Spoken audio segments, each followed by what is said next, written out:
Et voilà, normalement,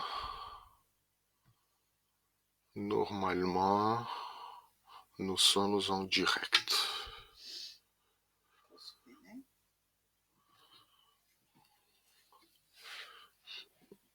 Et voilà. Il y a quelqu'un qui peut faire un coucou. Ah, voilà.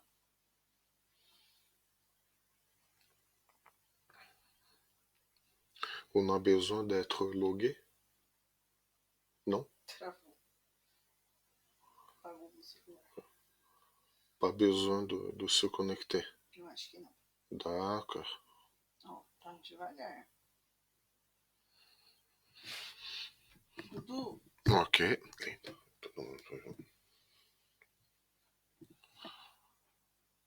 Je vais fermer la porte.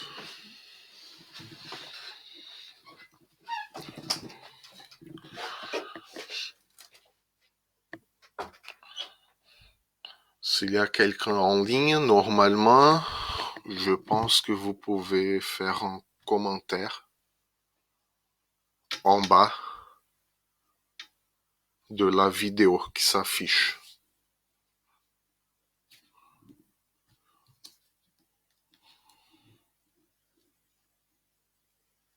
Bon, de toute façon, on va commencer dans 15 minutes. Là, c'est juste pour chauffer le moteur avant qu'on commence.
Ok.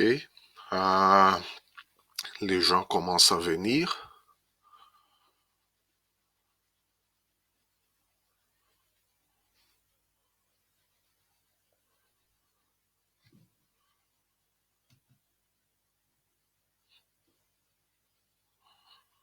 Voilà, j'espère que nous ayons une bonne qualité image et son.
Je vais voir sur mon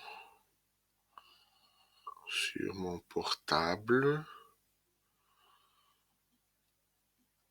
si tout va bien. Ok. Nanana, nanana. Ok. Et là, si je fais Facebook.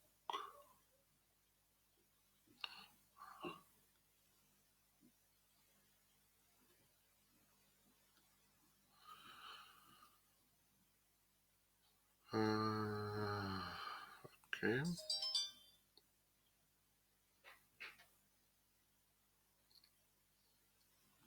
Et voilà.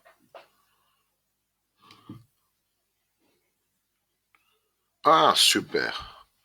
Nous avons déjà en ligne Gigi Roca. Super. Ok.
Ok.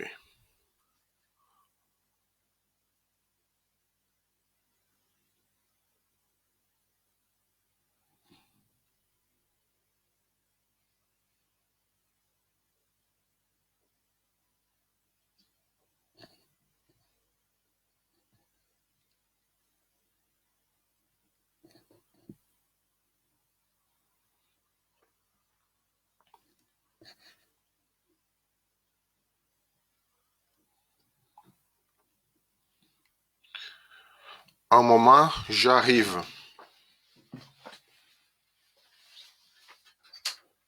Tá funcionando aí? Que a Ivone diz que só clinhota 00, mas não acontece nada. Não, não é isso. É que ela, por alguma razão, o vídeo não tá rodando. Não vai acontecer.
Ah, o DJ falou Nelá e Samarche.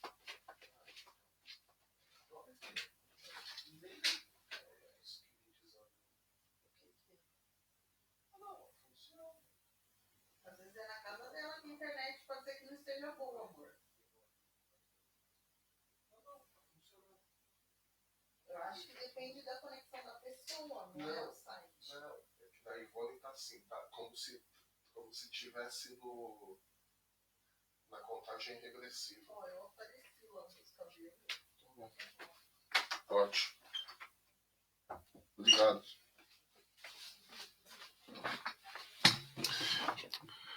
Voilà, on va attendre encore 4 minutes pour commencer.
On commence dans 2 minutes.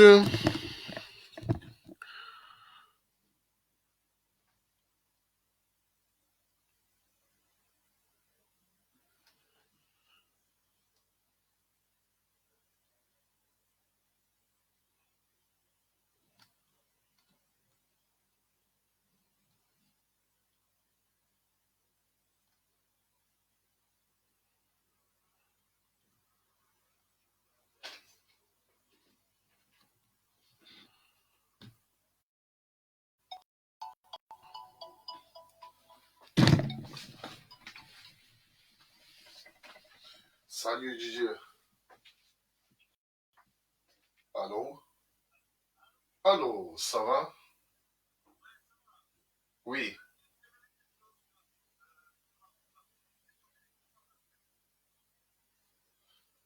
Oui, tu me vois, non?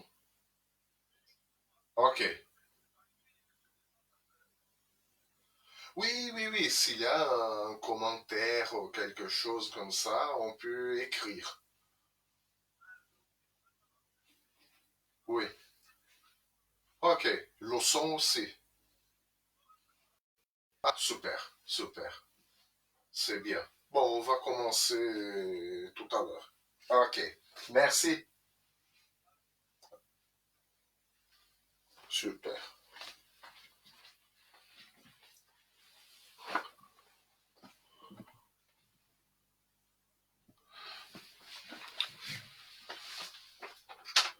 On est dans ma joue, Arrose. Eu falo com as pessoas.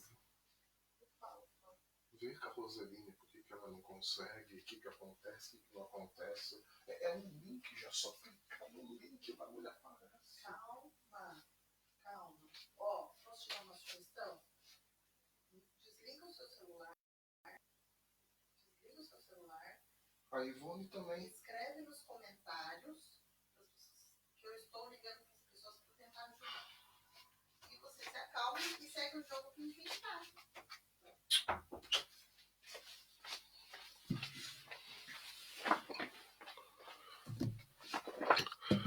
Voilà, on va commencer.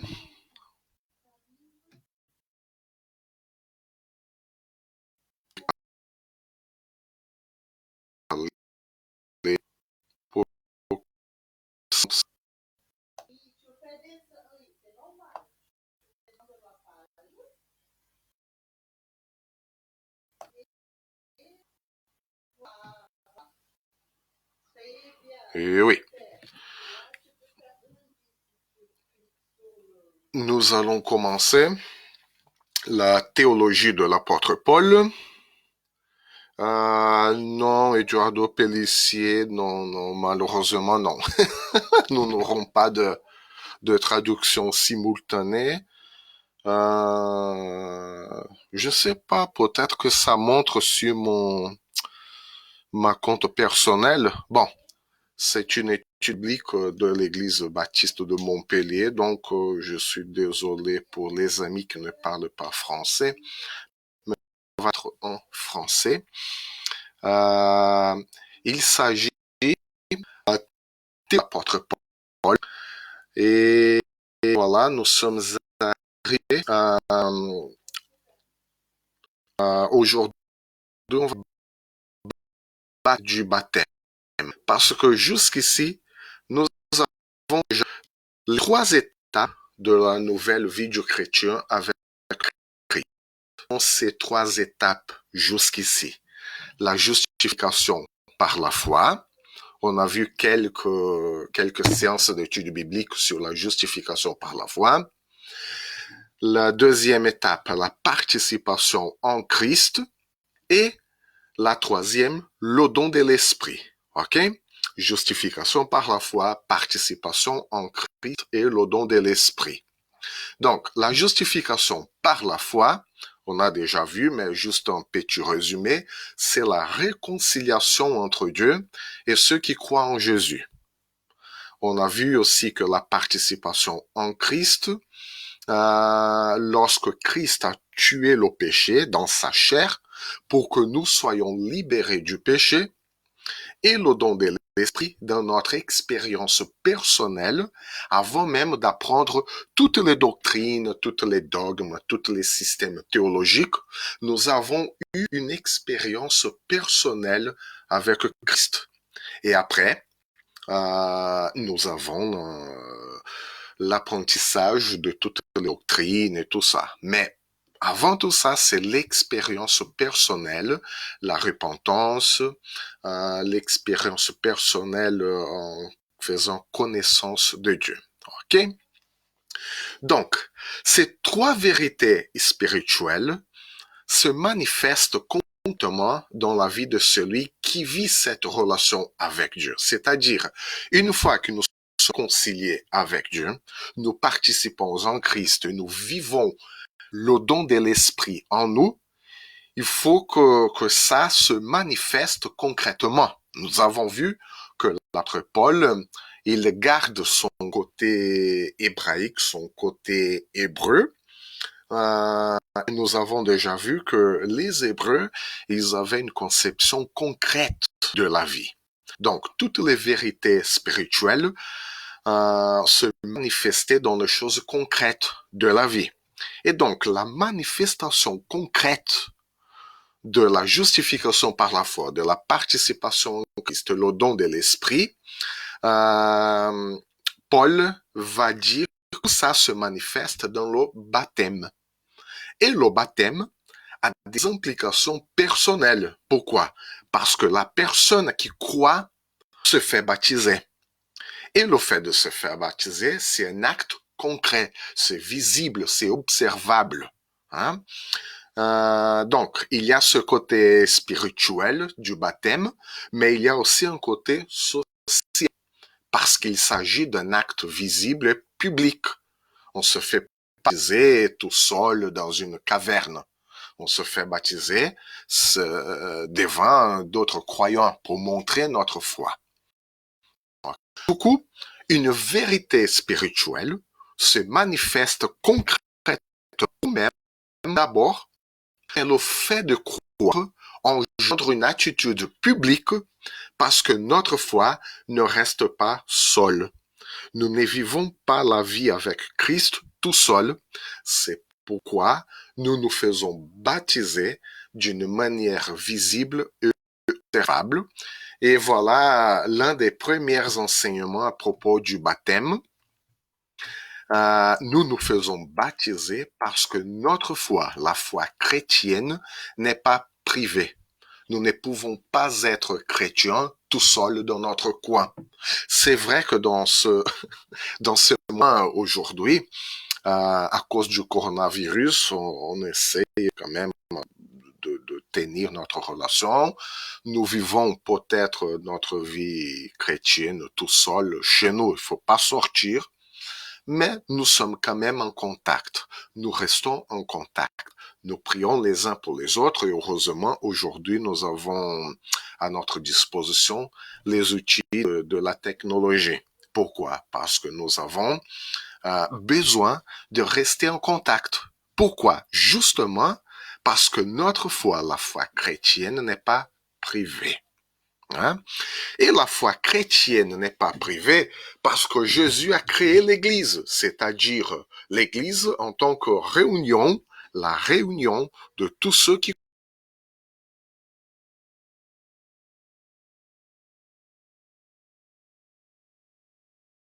croient. Une fois, oui, nous sommes un peu tranquilles chez nous. Bon, pas tout à fait tranquilles, c'est vrai, hein?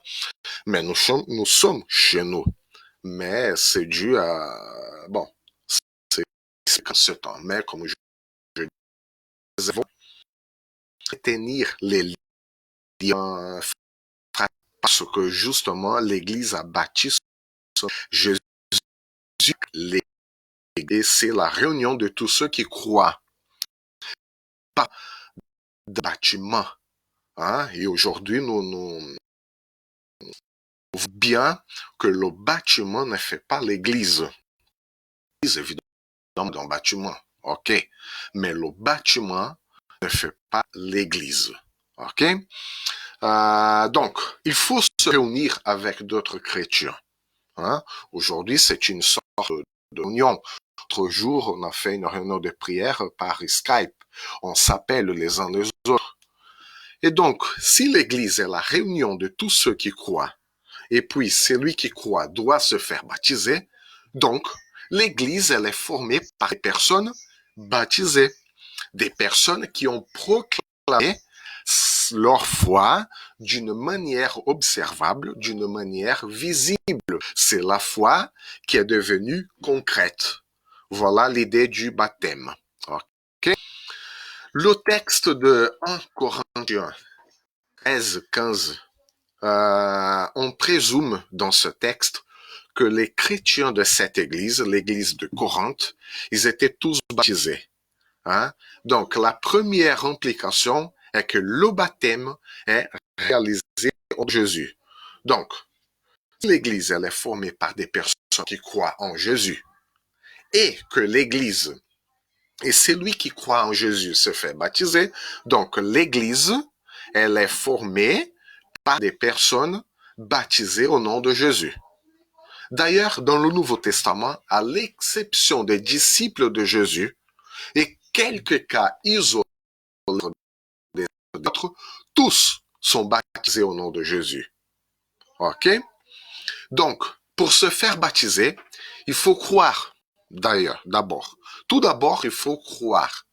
On ne peut pas être baptisé sans croire. Et croire, rappelons-nous, n'est pas simplement, euh, n'est pas simplement être au courant de l'existence de Dieu. C'est-à-dire, je crois qu'il y a un Dieu. Je crois que Dieu existe. Non. Ça, c'est plutôt une croyance, mais croire la foi chrétienne implique un engagement. Hein? La foi est l'acte de rester ferme des enseignements du Christ, quoi qu'il arrive. OK? La foi n'est pas le fait de croire qu'il y a un Dieu, mais la foi, avoir la foi, c'est l'acte ferme dans les enseignements du Christ. Donc, croire implique un engagement. L'engagement de rester ferme, de rester solide, quoi qu'il arrive. Probablement, il y avait aussi une déclaration publique de cet engagement pour faire baptiser. Nous pouvons voir ça en Romains chapitre 10, dans le verset 9. On va lire ce texte. Romains chapitre 10, verset 9. Si je vais très vite, vous me direz dans les commentaires, hein, s'il te plaît. Vous me dites, Alexandre, tu vas trop vite. Ok, bon, on va lire le texte de Romains, chapitre 10, verset 9. Verset 9. Voilà. En effet, si de ta bouche tu déclares que Jésus est Seigneur, et si dans ton cœur tu crois que Dieu l'a ressuscité, tu seras sauvé, car celui qui croit dans son cœur, Dieu le déclare juste. Celui qui affirme de sa bouche, Dieu le sauve. Donc, voyez que Paul parle d'une déclaration publique. Donc, le baptême, il n'est pas une chose secrète, mais le baptême, c'est un engagement public que nous croyons en Jésus. C'est une déclaration publique de notre engagement auprès du Seigneur. Nous nous faisons baptiser. Autre chose, ensuite, le baptême, c'était aussi une sorte de rite de passage. Hein? Un rite de passage de la vieille vie pour la nouvelle vie. Et là, nous pouvons lire aussi le texte de Romains, chapitre 6, verset 4. Le baptême, passage et vie.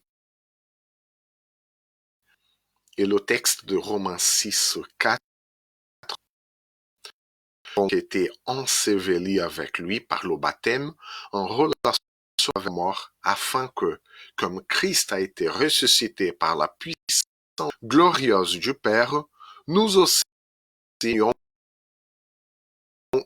voilà,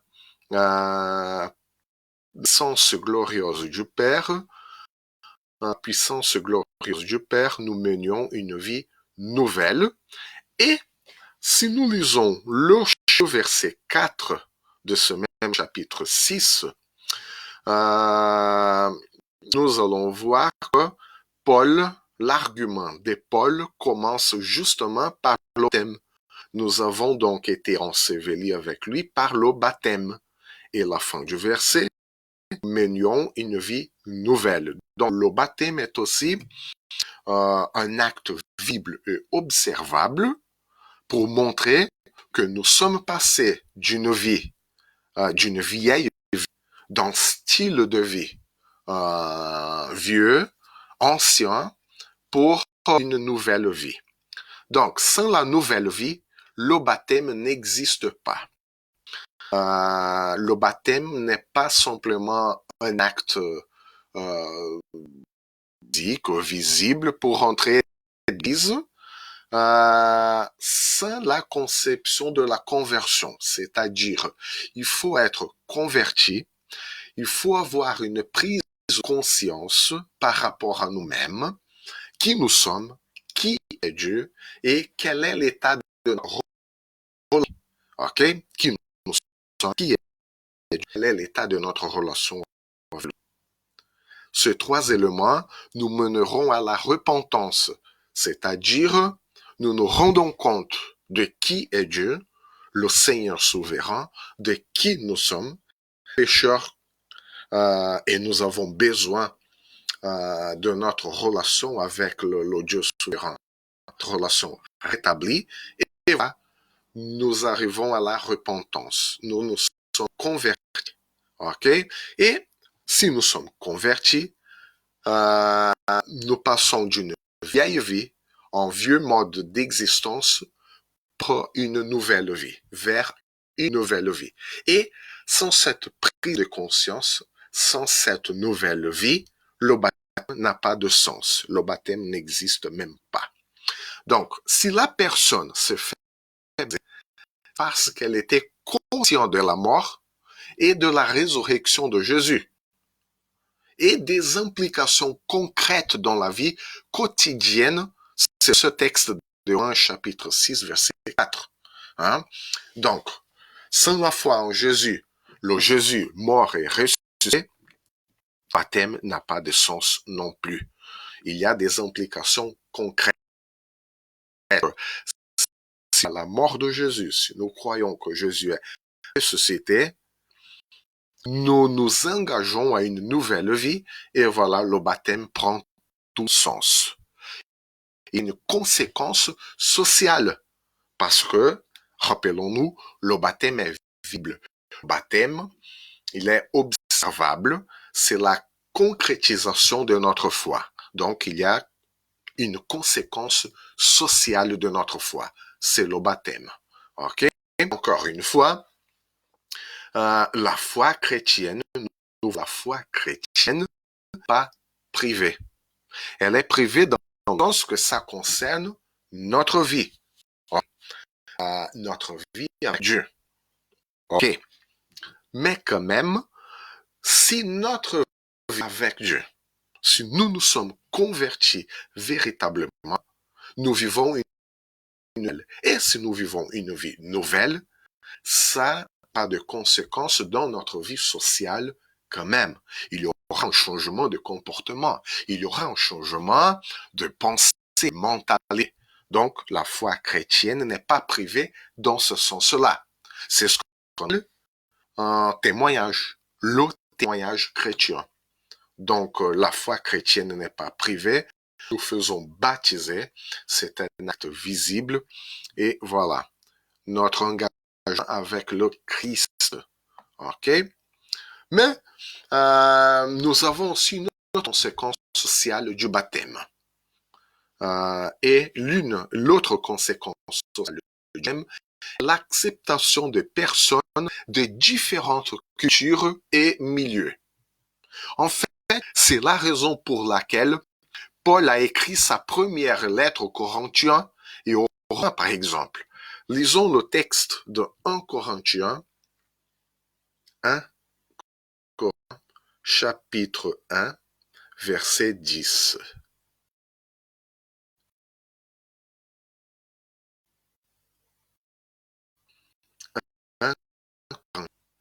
Chapitre 1, verset 10.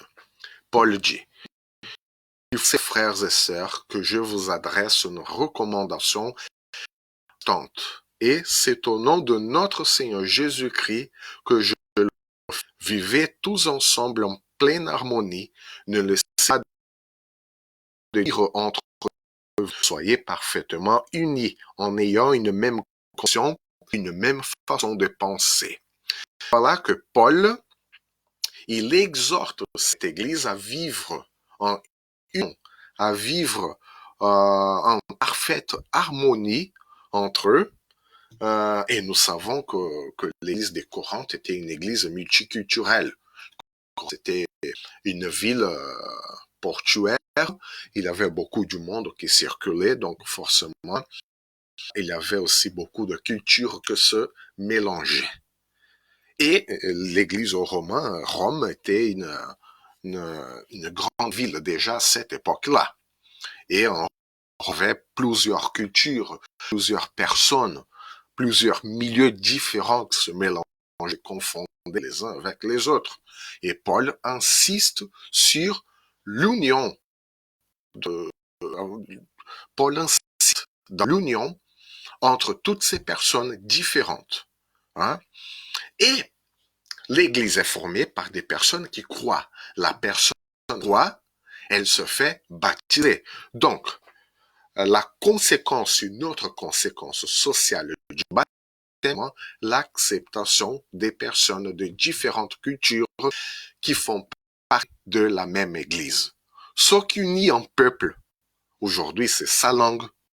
Ce qui unit sa culture, c'est une histoire.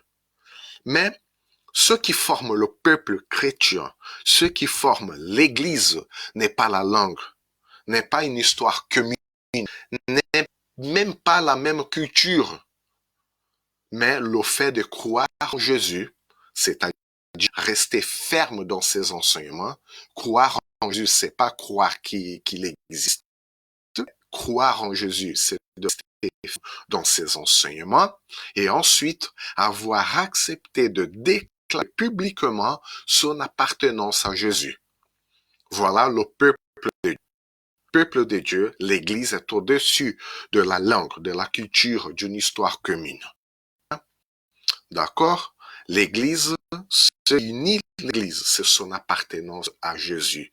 C'est cette prise de conscience de qui nous étions, de qui est Dieu, quel est l'état de notre relation avec lui. C'est pour ça que l'Église doit accueillir toutes sortes de personnes. L'Église doit être multiculturelle. Hein, évidemment, dans une Église, elle est installée dans chaque région et chaque région a sa propre langue. Mais qui forme une Église. Ce que fait une Église, c'est pas la langue, c'est pas la culture, mais c'est la foi en Jésus. Rester ferme dans les enseignements du Christ.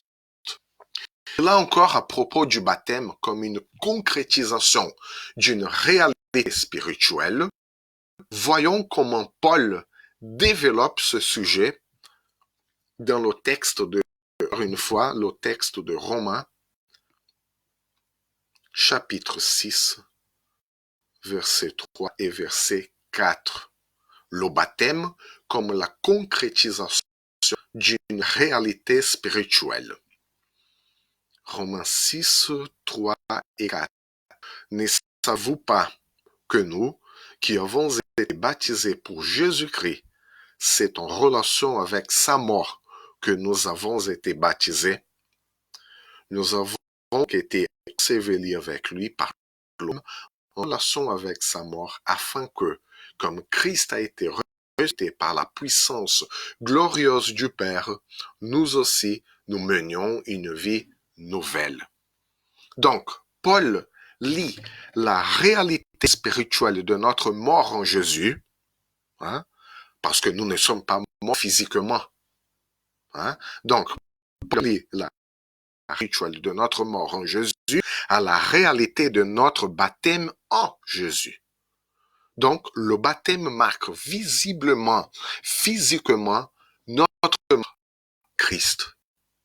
Parce que si nous vivons en Christ, nous avons déjà vu certains aspects de notre vie en Christ, c'est parce que nous sommes aussi morts en Christ.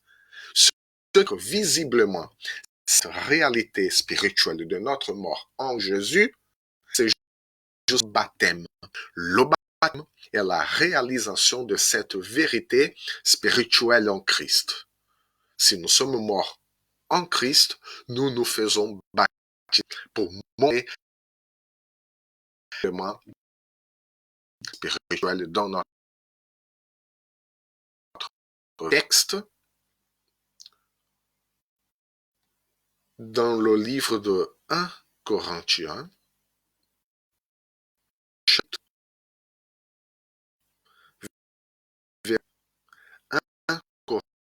chapitre verset 2. Nous avons donc tous, en quelque sorte, été baptisés pour Moïse dans la mer. Ils ont tous mangé une même nourriture spirituelle, ils ont tous bu de la même boisson spirituelle, car ils buvaient de l'eau spirituelle qui les accompagnait. Donc, voilà, Paul raconte un peu l'histoire de la sortie du peuple Voilà, ce passage physique, parce que le peuple passait physiquement les eaux de la mer Rouge, Paul utilise un passage physique pour décrire une réalité spirituelle qui va au-delà de la culture. Donc, si nous prenons le récit de la sortie de l'Égypte, comme Paul fait ici, il y a eu d'autres peuples qui sont mêlés à cette. Si nous lisons bien activement les récits dans l'Exode, Nombre, même Deutéronome, nous allons voir qu'il y a eu d'autres peuples qui se sont mêlés à Israël pour sortir de l'Égypte. Et Paul ne fait pas la distinction entre Israël, les Hébreux et les étrangers. Paul dit clairement, ils ont donc tous en quelque sorte été baptisés pour Moïse dans la mer. Donc, voyons que le baptême en tant que réalisation concrète, visible et physique d'une réalité spirituelle va au-delà de la culture d'un peuple. OK? Et Paul se sert justement de la sortie du peuple de l'Égypte pour montrer cette réalité. Dieu est le Dieu de tous les peuples. En fait, c'est la bénédiction que Dieu a fait à Abraham dans la Genèse chapitre 15. Hein? En fait, ça c'est le mystère caché. Hein? Cette bénédiction au moyen d'Abraham. Paul après, il va tous ceux qui croient en Jésus sont fils d'Abraham. Hein? Parce que Abraham, il est appelé père de la foi. Donc tous ceux qui ont la foi en Dieu, ceux qui restent dans les enseignements de Jésus sont fils d'Abraham. Et donc, en Abraham, Dieu avait promis de bénir tous les peuples. Et nous juste l'accomplissement de cette promesse qui a été faite à Abraham dans l'Église. Tous les peuples confondus, tous les peuples mélangés, mais tous les peuples unistes. Tous ces peuples sont passés par les eaux de la mer Rouge dans le récit d'Exode, et ça a été un témoignage public de la foi en Dieu, son engagement. C'est-à-dire qu'à cette époque-là, lors de la sortie du peuple de l'Égypte, ça a été un témoignage public. On peut pas cacher ça. Hein? D'ailleurs, tout un peuple qui sort de l'Égypte, c'est élément. Donc, voilà le témoignage public de ce baptême. Hein? C'est une sorte de baptême, Paul le dit. Hein? Ils sont passés par les eaux comme un témoignage public de la foi en Dieu. Alors, le simple fait de croire que Christ, ça suffit pour que nous tenions cet engagement, pour que nous arrivions à tenir notre vie dans les enseignements du Christ? Non. Il faut vraiment un engagement de toute notre vie. Voilà. Le baptême représente cet engagement public, cet engagement visible, cet engagement observable comme un témoignage public de notre foi en Jésus, l'image classique dans le Nouveau Testament à propos du baptême. C'est la première étude à propos du baptême dans la théologie de l'apôtre Paul. C'était juste l'introduction. Nous allons dans la semaine prochaine à parler d'autres aspects du baptême. Nous allons d'autres textes. Nous allons voir d'autres aspects. Pour l'instant, on s'arrête là, dans ce texte de Romains chapitre 6,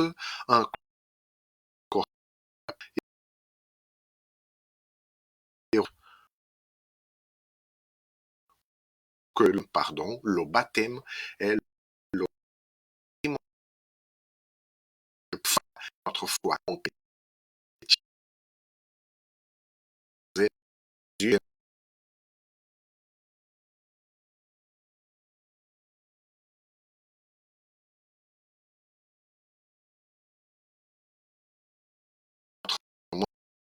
de fond.